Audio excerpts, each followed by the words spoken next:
This is the Mistress Carrie Situation Report for July 3rd, 2024. Your daily music headlines, industry info, and everything rock. Slipknot are bringing the Here Comes the Pain 25th anniversary tour to the Xfinity Center in Mansfield, Massachusetts. The show's happening on August 15th with Knocked Loose and Orbit Culture. Tickets are on sale now. Check the links in the show notes of this episode to get yours. Rancid, the Dropkick Murphys, and AFI are among bands, artists, and fans who have donated more than $200,000 to a GoFundMe for Sick of It All singer Lou Collar after his recent cancer diagnosis. Collar was diagnosed with a tumor in his esophagus, forcing Sick of It All to cancel their European tour. The GoFundMe was subsequently launched, revealing that the tumor is cancerous, and many of his peers in the punk rock community have donated to help out with his medical bills and the loss of his income not being able to tour. Dave Grohl from the Foo Fighters was spotted at Wimbledon. The band recently wrapped up their UK tour, and Dave Grohl was barely recognizable, with his hair tied back in a clean-cut suit and tie and brown loafers while appearing at Wimbledon yesterday. He was asked by the BBC to offer his predictions. He said, quote, "No clue." Heart has postponed their Royal Flush tour so that Ann Wilson can undergo cancer treatment. The 74-year-old said in a statement yesterday that she recently underwent an operation to, quote, "remove something that, as it turns out, was cancerous." She continued, "The operation was successful and I'm feeling great, but my doctors are now advising me to undergo a course of preventative chemotherapy and I've decided to do it. And so my doctors are instructing me to take the rest of the year away from the stage in order to fully recover." She said she absolutely plans to return to the stage in 2025 and said she'll share the details with fans as soon as we can. She also thanked fans for all of their support, saying, "This is merely a pause. I've much more to sing." Nikki Sixx from Motley Crue celebrating the 23rd anniversary of getting sober.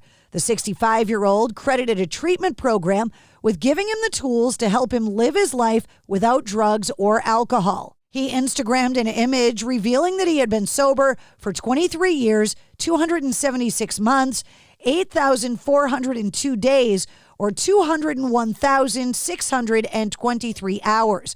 He later shared a message saying, 23 years sober today, had a few run-ins at it before I wasn't ready to surrender completely to my addiction. Today, I am the happiest I've been in my whole life. Thanks to those that have shared their experience to help me understand the simple process of letting go.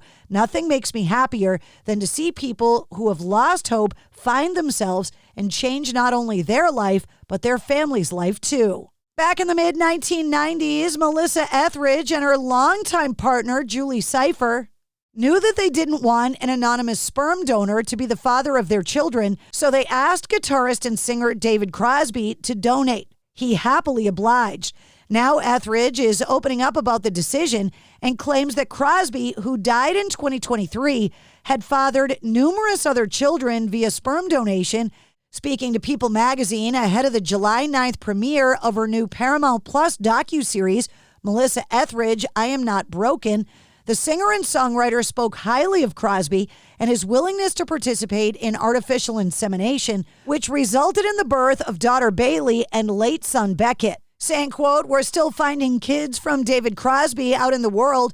My daughter's like, I have another half-sister." Abra Marama has acquired the global theatrical distribution rights to the full-length documentary Electric Lady Studios, A Jimi Hendrix Vision from Experience Hendrix, LLC. Electric Lady Studios, A Jimi Hendrix Vision, chronicles the creation of the studio rising from the rubble of a bankrupt Manhattan nightclub to becoming a state-of-the-art recording facility inspired by Hendrix's desire for a permanent studio.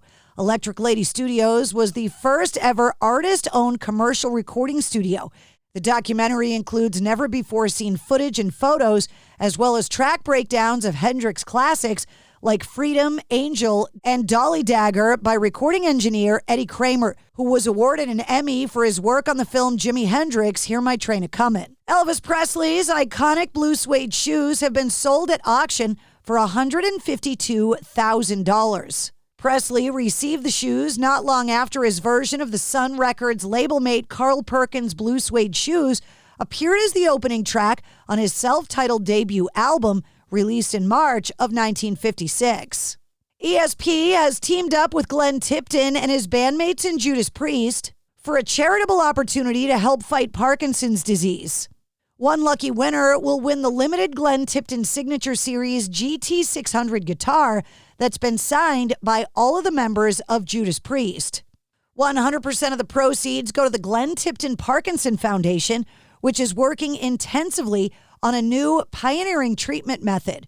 And that's your sit rep. For more details on all of the stories, check the links in the show notes of this episode. And don't forget to like, follow, and subscribe to the Mistress Carrie Podcast. New full-length episodes come out every Wednesday. Episode 213, featuring Michael Devin from the Dead Daisies, is available now.